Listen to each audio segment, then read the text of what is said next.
Dalawang uri ng pinakamahal na 25 centavo sa ngayon, at ang isa nga po dito ay pwedeng bilhin sa halagang 3,000 pesos at ang isa naman po ay 2,000 pesos, mga ka-old coin buyer. Kung interesado ka po dito sa 25 centavo na ito, unawain niyo pong maigi ang video.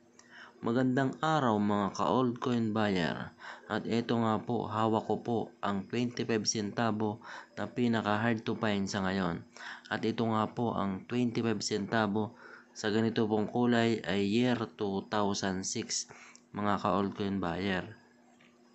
Ito po yung lumang 25 centavo na BSP series. Kung makikita nyo po ito po yung kulay dilaw na halos nag-gold siya. Ang hard to find po dito na hinahanap ko sa ganito pong 25 centavo ay yung year 2006, mga ka